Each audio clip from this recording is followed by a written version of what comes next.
The dust swirled in lazy spirals across the barren stretch of land that Olivia Evans now owned alone, the afternoon sun beating down mercilessly as she stared at the empty soil that held nothing but broken promises.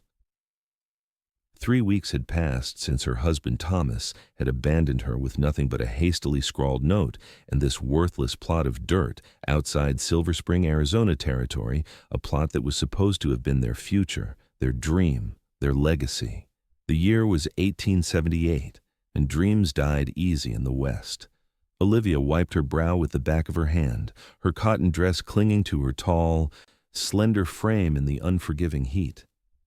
At 26, she'd already lived several lifetimes of hardship, but this standing alone on 40 acres of nothing with winter approaching, this might be her breaking point. "Madam, you all right out here?" She turned toward the voice, squinting against the sun to make out the silhouette of a man on horseback, approaching from the main road. His broad-shouldered frame sat easy in the saddle, and as he drew closer, she could see the dust coating his denim pants and faded blue shirt. "I'm fine," she called back, her voice catching on the lie.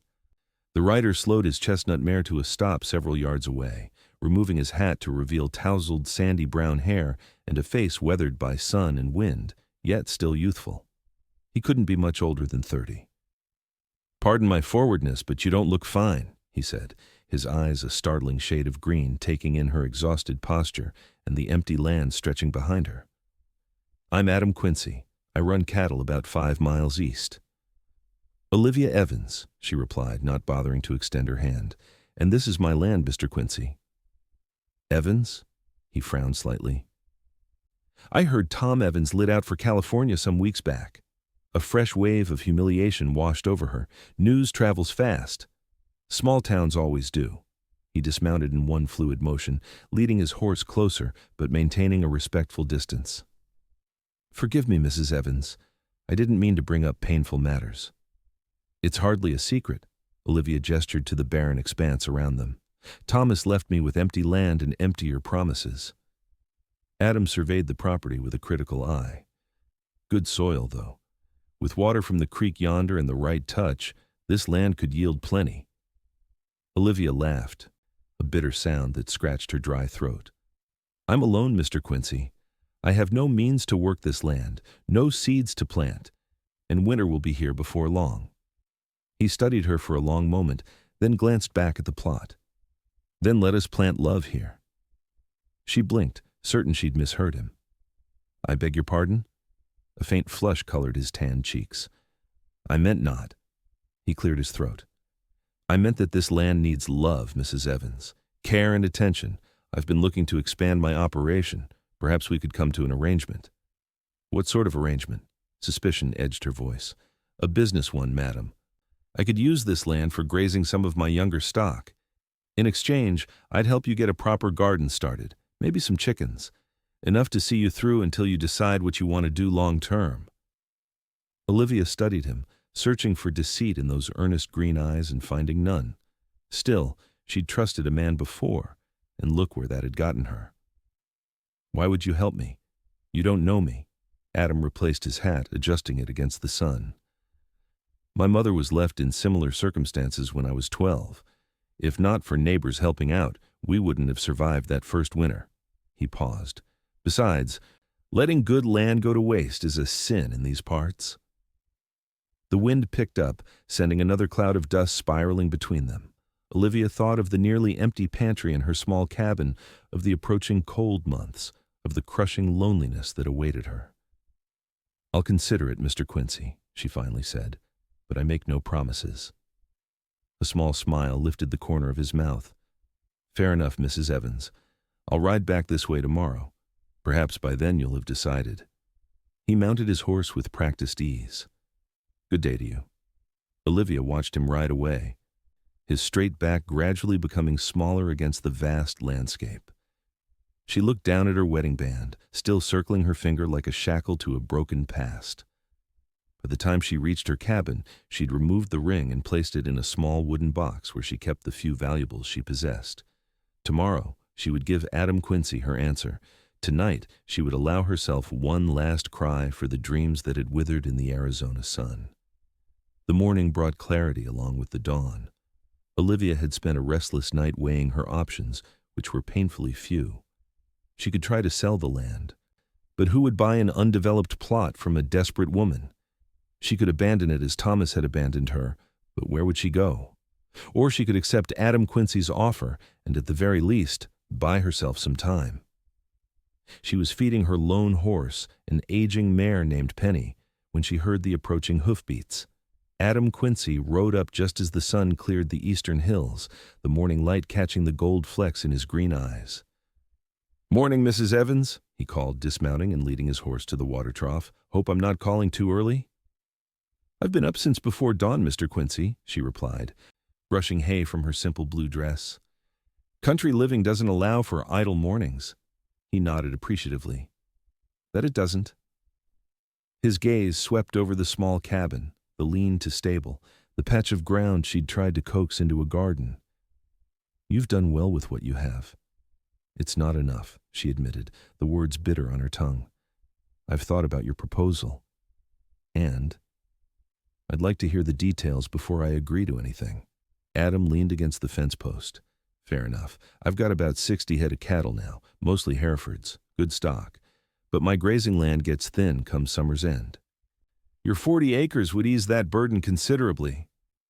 He gestured toward the creek that formed the western boundary of her property. "That water source is valuable, especially with how dry it's been." "And what would I get in return exactly?" Olivia asked, crossing her arms over her chest. "A share of the profits when I sell cattle next spring. Help building proper fencing. I'd bring over some of my chickens, got too many as it is, and help you expand that garden plot. My ranch hands and I would put up hay for your horse before winter sets in." He paused. "And you'd have neighbors of a sort. Safety, should you need it." The offer was more generous than she'd expected, which only fueled her suspicion. "Why would you do all that? A simple grazing arrangement doesn't warrant such effort." Adam shifted, his eyes meeting hers directly. "Mrs. Evans, I won't insult you with pretty lies. You're a woman alone in a harsh place. I know what the gossips in town are already saying about your situation. This arrangement benefits us both. You get security and assistance. I get the use of good land." Her cheeks burned at the mention of gossip. She could imagine what was being said, that she'd driven Thomas away, that she'd never been woman enough to give him children, that she was getting what she deserved. "And if I decide to sell and leave," she asked, "then our arrangement ends, and you go with my best wishes, and whatever money your land fetches. I'd even help you find a fair buyer." Olivia took a deep breath. "All right, Mr. Quincy, we have an agreement, but I want it in writing." A smile broke across his face, transforming his weathered features. "I'd expect nothing less. I'll have the papers drawn up in town today." He extended his hand. "Partners, then?" His palm was warm and calloused against hers, his grip firm but not overpowering. "Partners," she agreed, already wondering if she was making another mistake. True to his word, Adam returned that evening with papers drafted by Silver Spring's only lawyer. The agreement was straightforward, and to Olivia's surprise, heavily in her favor. She retained full ownership of the land, with Adam's grazing rights contingent on his continued assistance. Either party could terminate with 30 days' notice. "This seems quite fair," she admitted, signing her name beside his. "I'm not in the business of taking advantage, Mrs. Evans." He folded his copy of the agreement and tucked it into his shirt pocket. "I'll bring the first of the cattle over tomorrow, along with those chickens I mentioned, and 2 of my hands will be by to start on the fencing." "I'll be ready to help," she said. Adam shook his head. "No need. You've got enough to manage here." "Mr. Quincy," Olivia said firmly, "if we're to be business partners, then I intend to pull my weight. I won't be treated as helpless or incapable." He studied her for a moment, then nodded slowly. "Of course. My apologies." A small smile touched his lips. "Fair warning, though we start at sunrise." "I'll be waiting," she replied, matching his smile with a tentative one of her own. True to his word, Adam arrived at dawn the next day with 2 ranch hands, a weathered older man named Charlie and a Mexican youth called Miguel, plus a wagon loaded with fence posts, tools, 4 clucking hens in a crate, and sacks of feed and seed. What followed was the hardest physical labor Olivia had ever undertaken. They marked the property line, dug post holes, stretched wire fencing, and constructed a proper chicken coop. By midday, her muscles screamed in protest, but she refused to quit, matching the men's pace as best she could. "You work like you got something to prove, Mrs. Evans," Adam observed during their brief break for water and jerky. "Perhaps I do," she replied, flexing her blistered hands. He said nothing, but when work resumed, he quietly handed her a pair of leather gloves. "No sense in ruining your hands when there's plenty more work ahead." The gloves were too large, but offered blessed relief. By sunset, they'd completed the eastern fence line and the chicken coop. Adam's men loaded back into the wagon, but he lingered behind. "You surprised my men today," he said, helping her scatter feed for the chickens. "They didn't expect you to last the morning." "And what did you expect, Mr. Quincy?"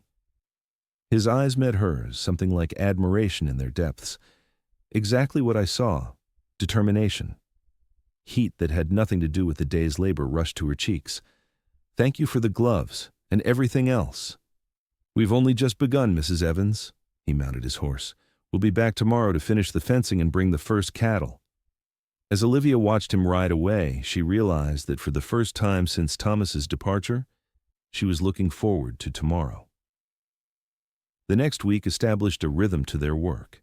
Adam and his men would arrive at dawn, they'd labor until sunset, and slowly, the property began to transform. Fences marked clear boundaries. A small herd of cattle grazed the eastern fields. The chicken coop housed 8 laying hens, and Olivia's garden was expanded and replanted with fall crops. More significant was the transformation in Olivia herself. Her skin tanned from the sun, her arms grew stronger, and she slept deeply each night, exhausted but satisfied. The paralyzing uncertainty that had gripped her since Thomas's desertion began to loosen its hold. On the 8th day, Adam came alone, leading a wagon. "Where are Charlie and Miguel?" Olivia asked, wiping her hands on her apron. She'd been gathering eggs, a simple task that still filled her with disproportionate pride. "Tending to other ranch business," Adam replied, jumping down from the wagon. "I thought today we might make a trip into town. You'll need supplies for winter, and we should open an account for you at the mercantile." Olivia stiffened. She hadn't been to town since before Thomas left, couldn't bear the thought of facing those knowing looks and whispered comments. "I'm not sure that's necessary just yet," she hedged. Adam studied her face, understanding dawning in his eyes. "Ah, well, the trip needs making, regardless. Perhaps I could go on your behalf?" Relief and shame warred within her. "That's kind, but I can't hide forever." "No," he agreed, "but there's no rush either. When you're ready, you'll go. Until then, I'm happy to help." He pulled a small notebook from his pocket. "If you'll make a list, I'll see to it today." Olivia hesitated, then nodded. "Thank you, Adam." It was the first time she'd used his given name, and the pleased surprise in his eyes made her heart skip strangely. While Adam was in town, Olivia tackled the task of cleaning out Thomas's belongings from the cabin. She'd been avoiding it, but Adam's kindness had somehow given her the courage to face this final step in accepting her new reality. She worked methodically, packing Thomas's clothes and personal items into a trunk. There wasn't much they'd traveled light when they'd come west from Illinois 2 years prior, chasing Thomas's ever-elusive dreams of wealth and success. At the bottom of his drawer, she found a daguerreotype she'd never seen before. Thomas with his arm around a pretty, dark-haired woman, both smiling broadly. The woman wore an elaborate dress that Olivia, with her modest seamstress's skills, could never have afforded to make, let alone purchase.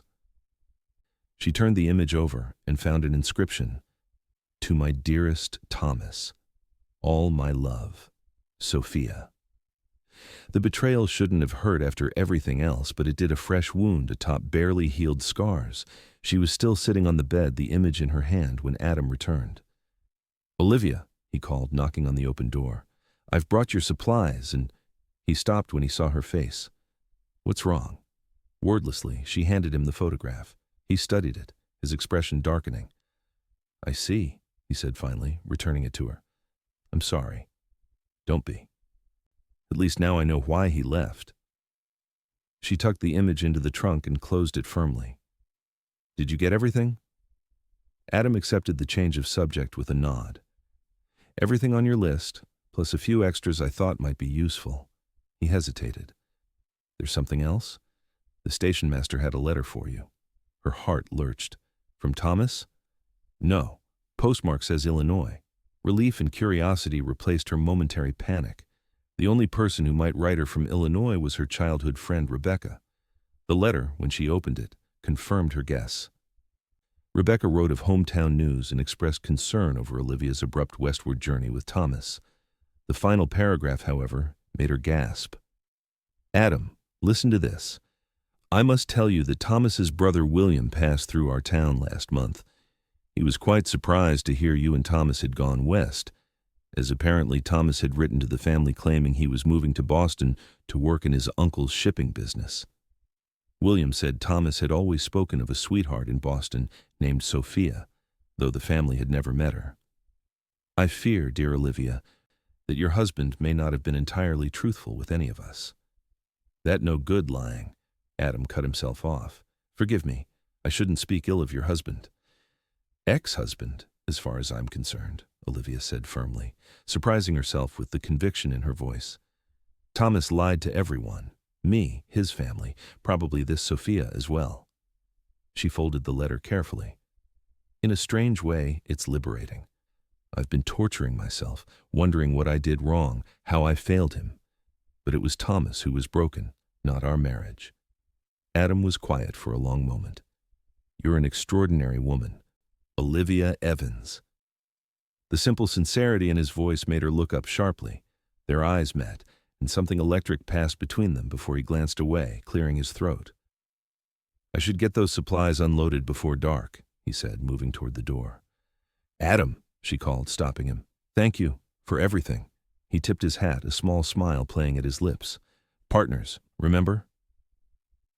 As October gave way to November, the land and Olivia continued their parallel transformations. The first frost came early, painting the morning grass silver and hastening their preparations for winter. Adam and his men helped her dig a root cellar, where they stored potatoes, carrots, onions, and apples. The chickens were laying well, providing eggs and the promise of chicks in the spring. The cattle grew fat on the autumn grass, and Adam taught Olivia how to check them for signs of illness or injury. She learned quickly, taking pride in her new knowledge and responsibilities. You've got a way with animals, Adam observed one crisp afternoon as they walked the fence line. That old bull that gave Miguel such trouble yesterday practically ate from your hand today. Olivia laughed. Ferdinand just wants respect. That's all. Ferdinand? Adam's eyebrows rose. You named the bull? I've named all of them, she admitted, slightly embarrassed. The chickens, too. Instead of teasing her, Adam's expression softened. That's how you know the land is becoming yours, when every creature on it has a name and a place in your heart. The unexpected poetry of his words caught her off guard. This man continued to surprise her, revealing layers of sensitivity and intelligence beneath his cowboy exterior. I never thought I'd feel connected to this place, she confessed. When Thomas first brought me here, I tried to love it for his sake, but it felt alien. Empty. And now, she gestured to the rolling fields, the distant mountains, the clear blue sky. Now I see possibilities where before I saw only emptiness. Adam nodded, understanding in his eyes. That's the West's greatest gift, the chance to reimagine yourself, to build something from nothing. He paused. Speaking of building, I was thinking we should shore up your cabin before the heavy snows come. The north wall looks vulnerable. We can start tomorrow, she agreed, grateful for the shift to practical matters. These moments of connection with Adam were becoming more frequent and more intense, leaving her confused about her own feelings. They were nearly back to the cabin when they heard approaching riders. 3 men on horseback were coming up the road, moving fast. Adam instinctively stepped in front of Olivia, his hand moving to the revolver at his hip. Stay behind me, he murmured. As the riders drew closer, Adam relaxed slightly. It's just Charlie, he said, recognizing his foreman. But something's wrong. He wouldn't ride like that otherwise. Charlie reined in hard, his horse blowing and sweating. Behind him were two younger men Olivia didn't recognize. "Boss," Charlie gasped, "trouble at the ranch. Rustlers hit the north pasture. They got away with at least 20 head." Adam's face hardened. "Anyone hurt?" "Miguel took a bullet in the arm, but Doc says he'll be fine. We tracked the rustlers as far as Blackwater Canyon, but lost the trail." "Blackwater's dangerous country?" Adam said grimly. "How many were there?" "At least 6, maybe more. They wore bandanas over their faces, but Ben swears one of them was Jack Denton." Adam's jaw tightened at the name. "Denton's gang has been causing trouble all over the territory. If they're moving into our range, we've got bigger problems than a few stolen cattle." He turned to Olivia. "I'm sorry, but I need to get back to the ranch." "Of course," she said quickly. "Go, your men need you." He hesitated. "I don't like leaving you alone, not with rustlers in the area." "I'll be fine," she assured him, though her heart was racing. "I have my shotgun, and they have no reason to come here." Adam didn't look convinced. "Charlie, send Diego and Luis over here tomorrow at first light. They can work on the cabin while keeping an eye on things." Charlie nodded. "Will do, boss." "I'll be back as soon as I can," Adam promised Olivia. "Bar your door tonight, and keep that shotgun loaded." She wanted to protest that she wasn't helpless, but the genuine concern in his eyes stopped her. "I will. Be careful, Adam." He mounted his horse, giving her one last lingering look before riding away with Charlie and the others, dust billowing in their wake. That night, alone in her cabin with the wind moaning around the eaves, Olivia found herself missing Adam's presence with an intensity that startled her. It wasn't just the security he provided, it was his companionship, his quiet strength, the way his rare smiles transformed his serious face. "This is dangerous thinking," she whispered to herself, stoking the fire higher against the encroaching cold. She'd trusted a man once and been betrayed. Opening her heart again so soon would be foolish.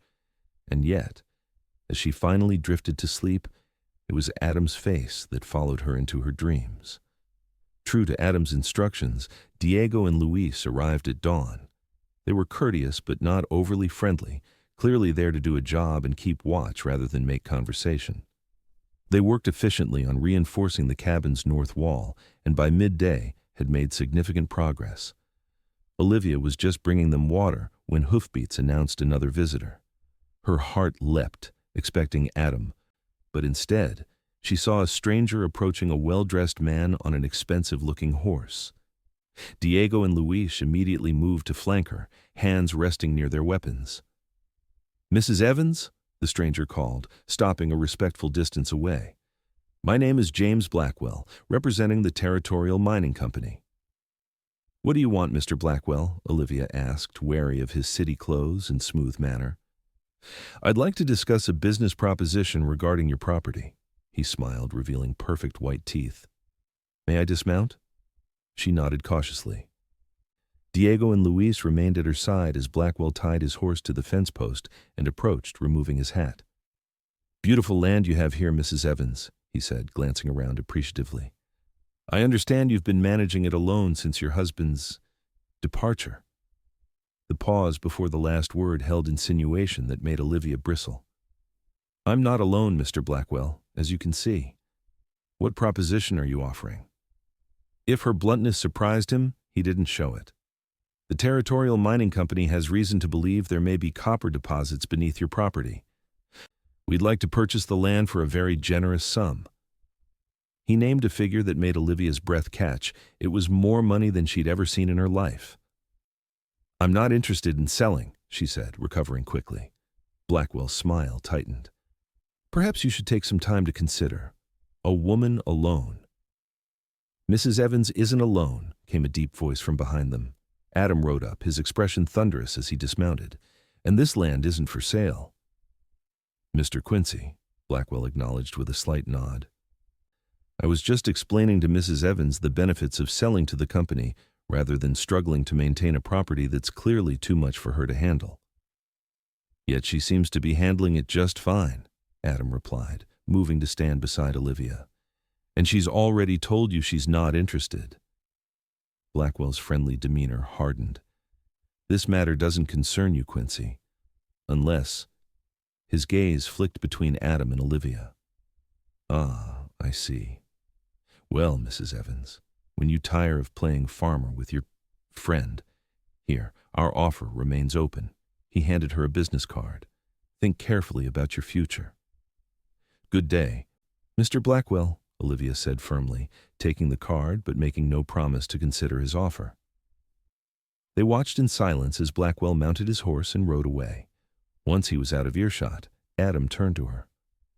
"Are you all right?" "I'm fine," she assured him, "though I'm curious why a mining company would be interested in my land. There's never been any talk of copper here." Adam's expression was grim. "There isn't any copper. Blackwell uses that story to buy up land cheap, then sells it to the railroad at a massive profit. He's been doing it all over the territory." "But his offer wasn't cheap," Olivia protested. "It was quite generous." "Which means he expects to make 10 times that amount from the railroad." Adam ran a hand through his hair in frustration. "The railroad's planning a new spur line through this valley. Your land would be prime real estate for a station or depot." Olivia felt a chill that had nothing to do with the November air. "How do you know all this?" "I've had my own visits from Blackwell. So far I've managed to hold him off, but he's persistent." Adam's eyes met hers. "You don't have to sell, Olivia. Not to Blackwell, not to anyone." "I don't intend to," she said firmly. "This is my land now. My future." Something like pride flashed in Adam's eyes. "That's the spirit." He glanced at the work Diego and Luis had completed on the cabin. "I see my men have been busy." "They've been very helpful," Olivia confirmed. "But I didn't expect to see you back so soon. What about the rustlers?" Adam's expression darkened. "No sign of them yet. I've got men patrolling the boundaries of my ranch, but Denton's gang knows the territory too well to be caught easily." He sighed. "I wanted to check on you, make sure you were safe." The concern in his voice warmed her, despite her determination to maintain emotional distance. "As you can see, I'm perfectly fine. Your men have been excellent guardians." "Good." He seemed to hesitate, then added, "I'll be staying the night if that's all right. I'd feel better keeping watch, especially after Blackwell's visit." Olivia's heart skipped a beat. "Of course, though I assure you I'm quite capable of defending myself." A small smile touched his lips. "I don't doubt it for a moment, Mrs. Evans. But even the most capable person occasionally needs sleep." That evening, after Diego and Luis had ridden back to Adam's ranch, Olivia prepared a simple supper of rabbit stew and cornbread. They ate at her small table, the lantern casting warm light over their faces as darkness gathered outside. "This is delicious," Adam said, accepting a second helping. "You're a fine cook." "My mother taught me," Olivia replied, pleased by the compliment. She believed a woman should know how to create a comfortable home, regardless of circumstances. "She sounds like a wise woman." "She was." Olivia's voice softened with memory. "She died when I was 16. Influenza." "I'm sorry," Adam said quietly. "My own mother passed 5 years ago. Sometimes I still find myself thinking of things I want to tell her." "Yes, exactly that," Olivia agreed, surprised by how well he'd captured the feeling. "What about your father?" Adam's expression closed slightly. "Gone before I knew him. Killed in a mining accident when I was an infant." "So you and your mother managed alone?" He nodded. "She was the strongest person I've ever known. Worked as a laundress, took in sewing, whatever it took to keep food on our table." A fond smile crossed his face. "She's the one who taught me that land was the only thing worth investing in." "They're not making any more of it," she'd say. "Smart woman," Olivia commented. "Is that how you started your ranch?"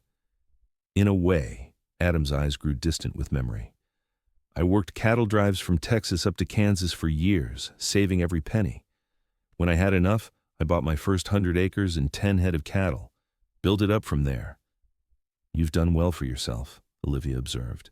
He shrugged modestly. "I've been fortunate and careful." He met her eyes across the table. "Speaking of careful, I want you to be wary of Blackwell. He doesn't take rejection well." "I can handle an overzealous businessman," she assured him. "Blackwell is more than that," Adam warned. "There are rumors about what happens to people who stand in his way. Nothing that can be proven, but he trailed off, clearly not wanting to frighten her. I understand, Olivia said. I'll be cautious. After supper, Adam insisted on sleeping in the lean-to attached to the cabin, despite Olivia's offer of the small settee inside. The temperature was dropping rapidly, promising the first truly cold night of the season. At least take extra blankets, she said, pressing a folded quilt into his hands.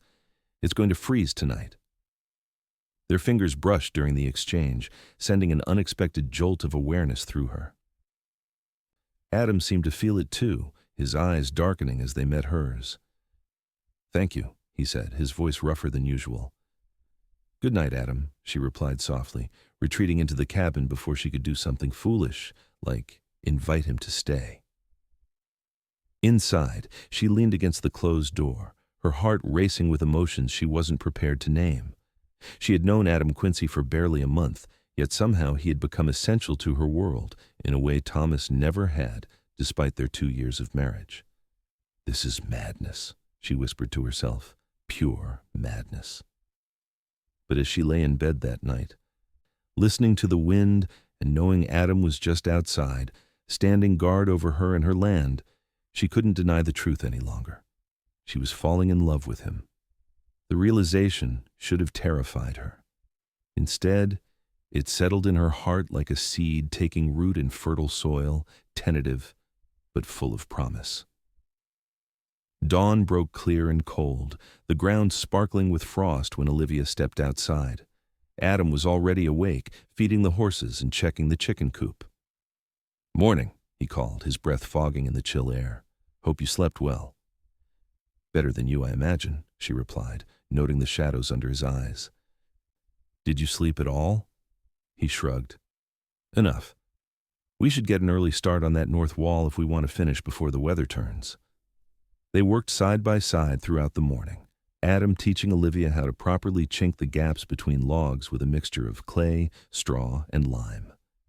By midday, the wall was substantially more weatherproof, and Olivia's hands were raw despite her gloves.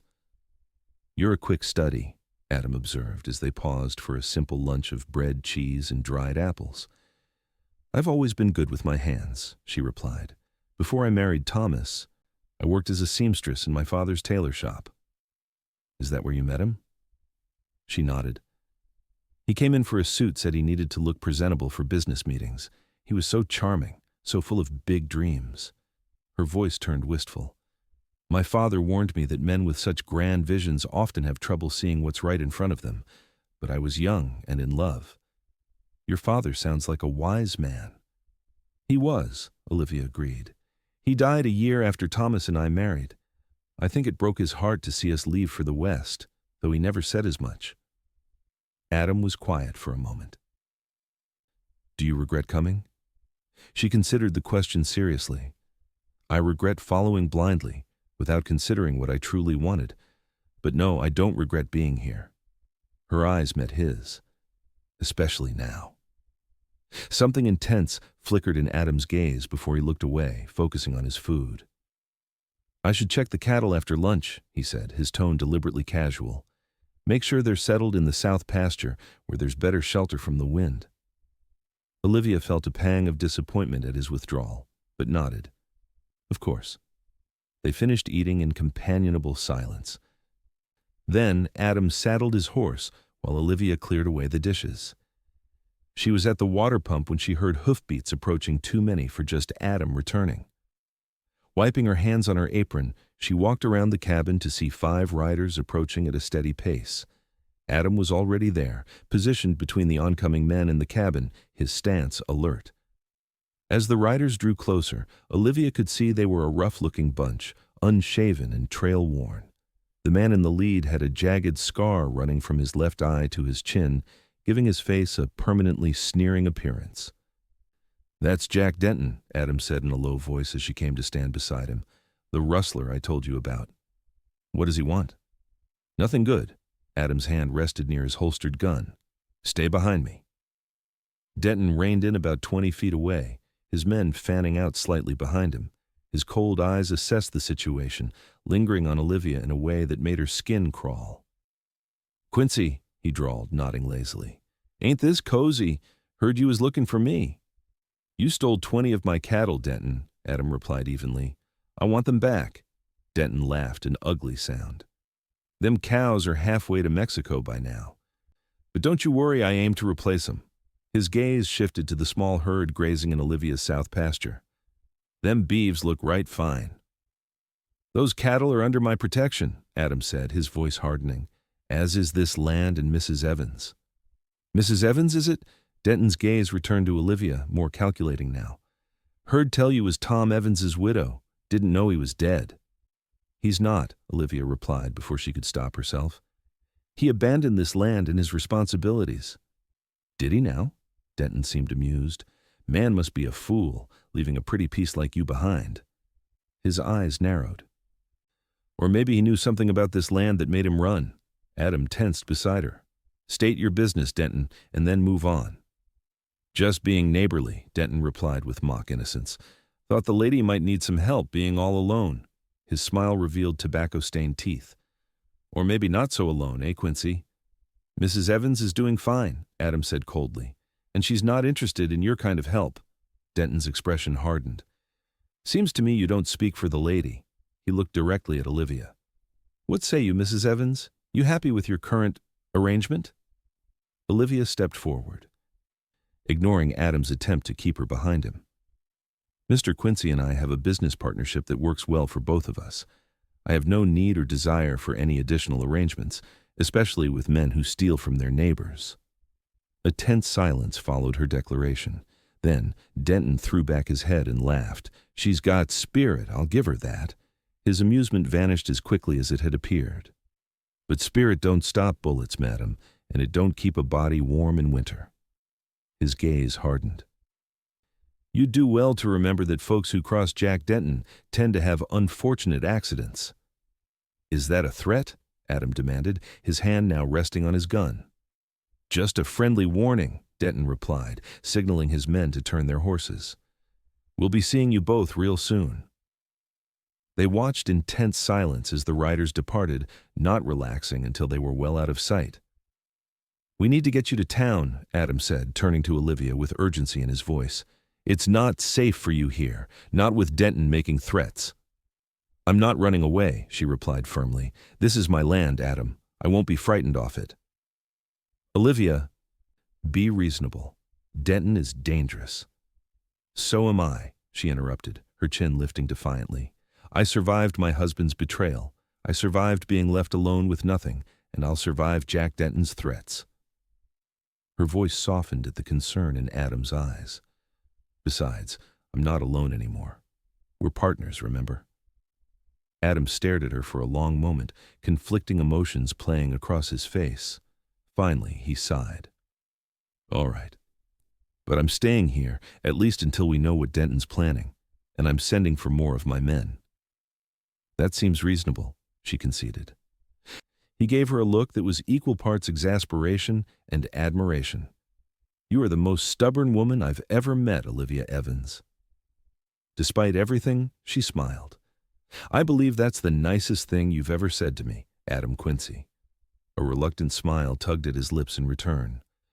Don't get used to it. Now, let's finish that wall before dark.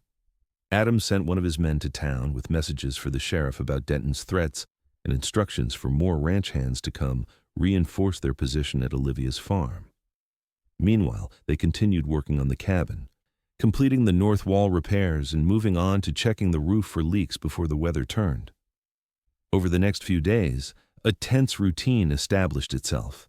Adam's men patrolled the property boundaries while Adam and Olivia continued their preparations for winter storing food, reinforcing structures, and ensuring the animals were properly sheltered.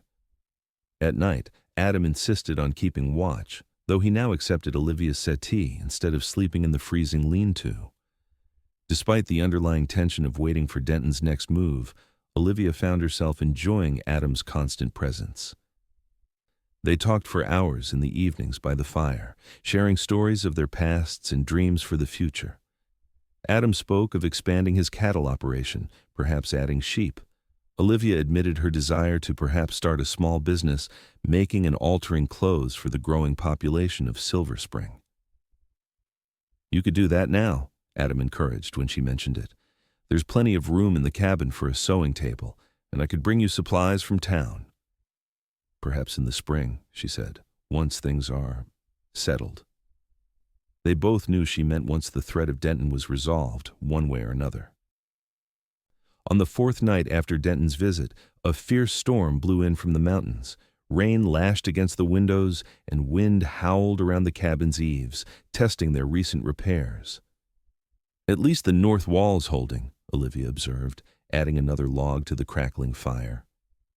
Adam nodded, looking up from the book he'd been reading, a well-worn copy of The Iliad that had surprised Olivia when she first saw it among his saddlebags. "You're a Homer fan?" she had asked, unable to hide her astonishment. "My mother taught classics before she married," he had explained. "She made sure I was educated, even if we couldn't afford formal schooling." Now he closed the book and set it aside. "Storm's getting worse. We should check on the animals before it gets any later." Olivia nodded, reaching for her heavy coat. The rain had turned to sleet, stinging their faces as they hurried to the stable to check on the horses. The chickens were secure in their coop, and the cattle had moved to the shelter of a grove of trees in the south pasture. They were halfway back to the cabin when Adam suddenly stopped, his head tilting as he listened intently. "What?" Olivia began, but he silenced her with a raised hand. There it was again, a sound, barely distinguishable from the wind, but to Adam's trained ear, unmistakable, a horse's nervous whinny coming from the direction of the road. "Someone's out there," he whispered, drawing his revolver. "Get back to the cabin, now." But before they could move, a shot rang out, the bullet splintering wood on the corner of the cabin just inches from where they stood. Adam shoved Olivia down, covering her body with his as more shots followed. They crawled to the limited shelter of the water trough, bullets kicking up mud around them. "When I count to 3, Adam said into her ear, "run for the cabin door. Don't stop, don't look back. Get inside and get your shotgun. Understand?" Terrified but determined, Olivia nodded. 1, 2, 3. Adam rose slightly, firing his revolver toward the source of the shots. Olivia scrambled to her feet and ran, slipping once in the mud but recovering quickly. A bullet whined past her ear as she reached the cabin door, flung it open, and dived inside. Her hands shaking, she grabbed her shotgun from its place by the fireplace and checked that it was loaded. Outside, the exchange of gunfire continued. She moved to the window, trying to see what was happening. But the darkness and driving sleet made it impossible to distinguish anything clearly. A moment later, Adam burst through the door, slamming it behind him and throwing the bolt. "Are you hit?" Olivia asked urgently, seeing the blood on his sleeve. "Just a graze," he assured her, though his face was pale in the firelight. "There are at least 4 of them out there, Denton and his men." "What do they want?" "Beyond killing me and taking whatever they can?" "I'm not sure." Adam moved to each window, checking that the shutters were secure. "They might be working for Blackwell." "The mining company man?" "Why would he? Blackwell wants your land, and Denton's gang would be perfect for scaring off an uncooperative seller." He grimaced as he checked his ammunition. "I'm down to 3 bullets. Olivia handed him the shotgun. "Take this. I have shells in that box by the fireplace." Outside, a voice called through the storm, "Quincy, send the woman out and maybe we'll let you live." "That's Denton," Adam said grimly. "Mrs. Evans," Denton's voice came again. "Your boyfriend's bleeding out in there. Why die for his stubbornness? We just want to talk business." Olivia moved toward the door, but Adam caught her arm. "What are you doing?" "Buying us time," she whispered. "Trust me." After a moment's hesitation, he nodded, releasing her but staying close. "Mr. Denton," she called through the door, "what kind of business could we possibly have to discuss in the middle of the night in a storm with bullets flying?" A pause, then, "The kind that makes everybody rich, Mrs. Evans. Blackwell's offering double what he proposed before if you sign the papers tonight." "So you admit you're working for Blackwell," she called back. Another pause. "Let's just say we all got mutual interests." "That land of yours ain't worth dying for." Olivia glanced at Adam, who was wrapping a handkerchief around his bleeding arm. "You're wrong about that, Mr. Denton," she called. "This land is exactly what I'd die for because it's mine."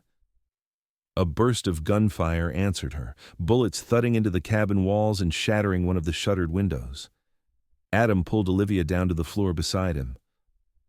"Well, that didn't work," she said shakily. "It worked perfectly," Adam replied. "You kept him talking long enough for me to see where they're positioned. 2 by the big oak tree, 1 behind your chicken coop, and Denton himself at the edge of the garden." "What do we do now?" Adam's face was grim in the firelight. "We wait. My men at the ranch will have heard the gunfire. It's not that far on a clear night. The storm will slow them down, but they'll come." "If we live that long," Olivia said, flinching as another bullet hit the cabin. "We'll live," Adam promised, his hand finding hers in the darkness. "I'm not letting anything happen to you, Olivia." The conviction in his voice made her heart swell. Impulsively, she leaned forward and pressed her lips to his. The kiss was brief but intense, conveying everything she couldn't find words for. When she pulled back, Adam's eyes were wide with surprise and something deeper, more profound. "What was that for?" he asked hoarsely. "In case we don't get another chance," she whispered. His expression softened. "We will." He squeezed her hand once, then moved to position himself by the window with the broken shutter. "Stay low. This isn't over yet." The next hour was the longest of Olivia's life.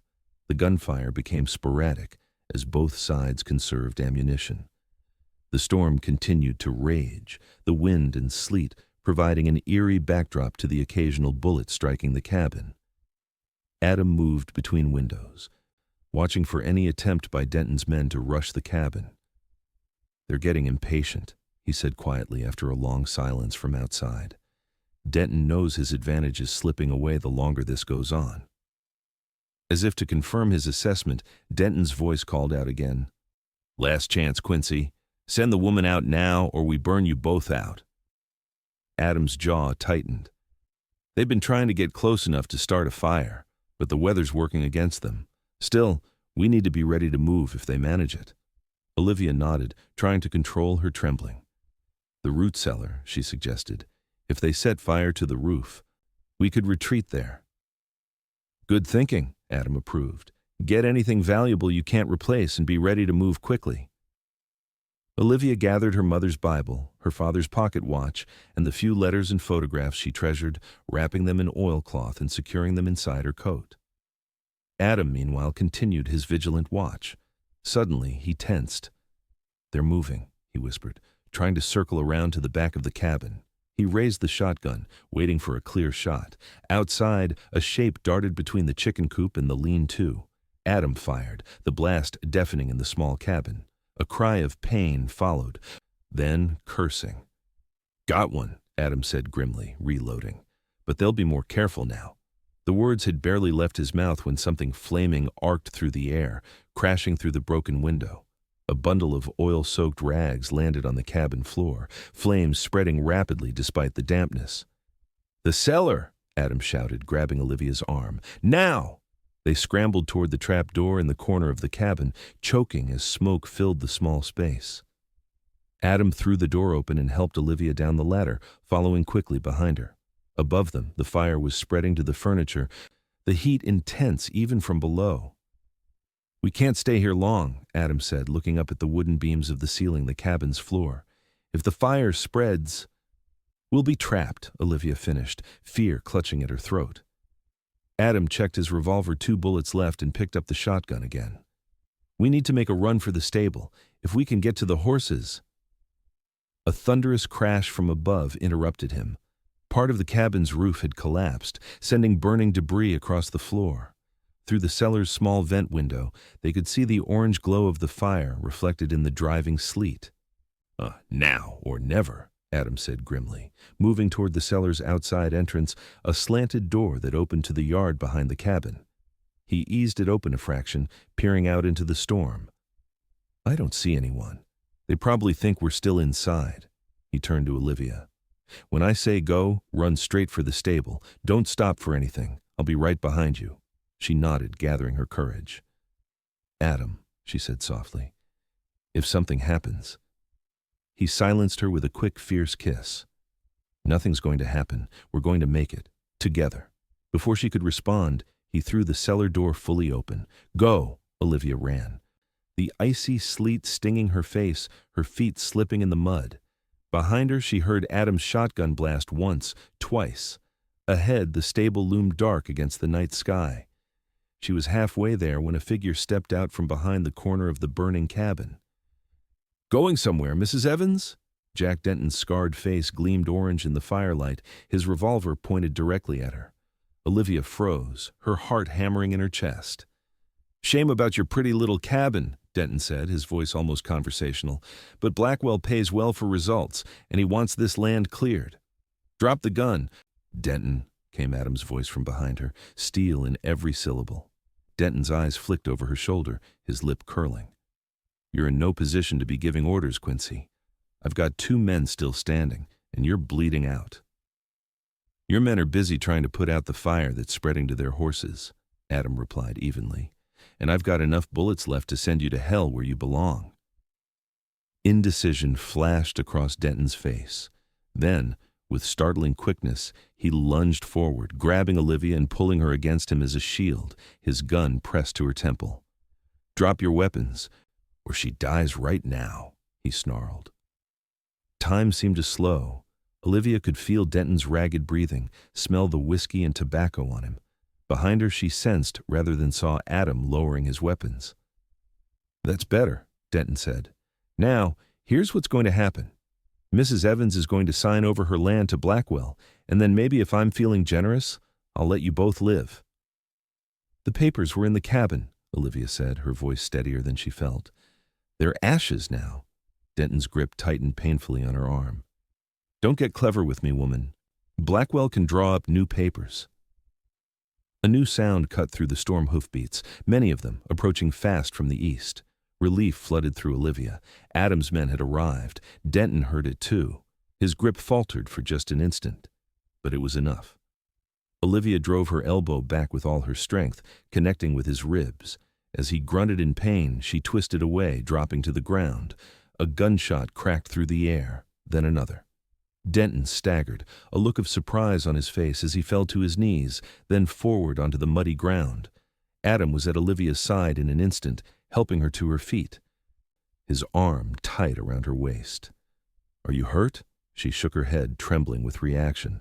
"No, The rest of her words were lost as riders thundered into the yard, Adam's ranch hands, led by Charlie, and behind them, the sheriff from Silver Spring. "Boss!" Charlie called, dismounting quickly. "You two all right?" "We're alive," Adam replied grimly, gesturing to the burning cabin. "But that's about all I can say." The sheriff approached, taking in the scene with experienced eyes. "Denton's dead," he confirmed after checking the body. "Where are the rest of his gang?" As if in answer, 2 men emerged from the shadows, hands raised, covered by the guns of Adam's cowboys. "Their horses got spooked by the fire," one of Charlie's men explained. "They weren't going anywhere." The sheriff nodded, turning his attention to Olivia and Adam. "Mrs. Evans, I'm sorry about your property. If you'd like to make a statement about what happened here—" "Tomorrow," Adam interrupted firmly. "She needs rest and medical attention first." "Of course," the sheriff agreed. "You'll both need to come into town anyway. Can't stay here tonight." Olivia looked back at her cabin, her home now engulfed in flames despite the sleet and the efforts of several men to contain the blaze. Everything she had built, everything she had fought for, reduced to ashes in a single night. "Olivia," Adam said softly, his hands gentle on her shoulders as he turned her away from the site. "It's just a building. We can rebuild it." His eyes held hers, intense and unwavering. "Together, if you want." The simple declaration, with all its layers of meaning, washed over her like a healing balm. In that moment, standing in the mud and the sleet, her home burning behind her, Olivia realized a profound truth. The land might have been what brought them together, but it was no longer what held them there. "Together," she agreed, her voice quiet but firm. "Yes, I want that very much." The journey to Adam's ranch that night was a blur to Olivia. The cold, the pain of minor injuries making themselves known, the shock setting in as reality caught up with her. Adam kept her close, his arm around her as they rode double on his horse, her body drawing warmth from his despite his own exhaustion and blood loss. By the time they reached the ranch house, dawn was breaking, pale light seeping through the clouds as the storm finally passed. Adam's housekeeper, Mrs. Hernandez, took charge immediately, ushering Olivia into a hot bath and providing clean, dry clothes that must have belonged to Adam's mother, judging by their vintage style but excellent quality. Later, warm and bandaged, Olivia sat in Adam's study while the doctor tended to his wounded arm. "You're lucky," the doctor pronounced, securing the final bandage. "Another inch to the left and that bullet would have hit an artery." "I've always been lucky," Adam replied, his eyes finding Olivia's across the room. Once the doctor had departed and they were alone, Adam moved to sit beside her on the leather settee. "How are you feeling?" "Honestly, I don't know," she admitted. "Everything happened so fast. I haven't had time to process it all." He nodded, understanding in his eyes. "You're safe now. That's what matters." "My land is still yours," he assured her, "and the cabin can be rebuilt better than before." Olivia sighed, leaning back against the cushions. "Why did Blackwell want my land so badly? Is it really just for the railroad?" "Partly," Adam said, "but there's more. The sheriff told me they found documents on Denton Blackwell has been buying up land all along the proposed railroad route. He plans to control access to water for the steam engines." His expression hardened. "Your creek is the most reliable water source for miles. So all of this, the threats, the fire, people nearly dying, was about water rights?" "In the West, water is more valuable than gold," Adam said simply. "Men have fought and died for less." Exhaustion washed over Olivia in a heavy wave. "What happens now?" "Now, you rest," Adam said firmly. "Tomorrow we'll go into town, make our statements to the sheriff, and see about pressing charges against Blackwell." "And after that?" Adam hesitated, something vulnerable flickering in his eyes. "After that? Well, that depends on you." "On me?" He took her hand, his calloused fingers gentle against hers. "Olivia, when I first met you standing on that empty land, I said something that probably sounded ridiculous. You said we should plant love there," she recalled softly. "I didn't mean to say it aloud," he admitted, a faint blush coloring his cheeks. "It just slipped out. But I've been thinking about those words ever since." He met her eyes directly. "I think maybe that's exactly what we've been doing these past weeks, planting something neither of us expected to find again." Olivia's heart quickened. "Adam, let me finish," he said gently. "I know it's too soon. You're still healing from Thomas's betrayal, and now this trauma. I don't expect anything from you, but I want you to know that whatever you decide about your land, your future, I'm here. Not as a business partner, but as a man who has come to care for you deeply." Tears welled in Olivia's eyes, spilling down her cheeks before she could stop them. "I thought I was broken," she whispered, "that Thomas had taken something from me. I could never get back my ability to trust, to hope. But you," she squeezed his hand, "you showed me I'm stronger than I knew. That empty land wasn't a punishment. It was a beginning." Adam reached up, gently brushing away her tears with his thumb. "Is that a yes to whatever I was too cowardly to actually ask?" A laugh bubbled up through her tears. "Ask me properly, and find out." His smile was like sunrise breaking through clouds. "Olivia Evans, when you're ready, whether that's a month from now or a year, would you consider making our partnership permanent? I'm not asking you to give up your independence or your land. I'm asking if you might consider sharing a life with me, building something together that's stronger than either of us alone." "Adam Quincy," she replied, her heart so full it seemed impossible to contain. "I don't need a month or a year. I know what I want." She leaned forward, pressing her forehead to his. "Yes. My answer is yes." His kiss was gentle at first, then deepening with a hunger that matched her own. When they finally broke apart, both breathless, Adam rested his hand against her cheek. "I love you," he said simply. "I think I have since that first day, when you stood your ground and refused to be defeated." "I love you too," she whispered back, the words feeling both new and inevitable. Thank you for helping me plant love in empty soil. Spring came to Arizona territory with a riot of wildflowers carpeting the hills and valleys. On Olivia's land, their land now a new cabin stood where the old one had burned, larger and sturdier, with wide windows to catch the breeze and a covered porch that wrapped around 3 sides. Beside it, a garden flourished, rows of vegetables pushing green shoots toward the sun. Chickens scratched contentedly in a spacious coop, and in the pastures, cattle grazed alongside a small but growing herd of sheep, Olivia's idea, once she discovered the profitability of wool. In town, justice had been served. James Blackwell faced charges of conspiracy and attempted murder, his schemes exposed by documents found among Denton's possessions. The railroad had approached Adam and Olivia directly about water rights, offering a fair price for access rather than ownership, an arrangement that benefited everyone involved. On a perfect April morning, with the creek running full from mountain snowmelt and birds singing in the cottonwoods, Olivia stood on the porch of their new home, watching Adam repair a section of fence in the distance. Her hand rested lightly on her stomach, where the first subtle signs of new life were making themselves known, a secret she planned to share with her husband that evening. 3 of Adam's ranch hands rode up, calling greetings as they passed on their way to check the northern pasture. Mrs. Hernandez was inside, teaching Olivia the finer points of Spanish cooking while helping manage the household that had grown to include several workers who lived in the bunkhouse Adam had built nearby. The lonely, empty land where Olivia had once stood in despair was now thriving with life and purpose.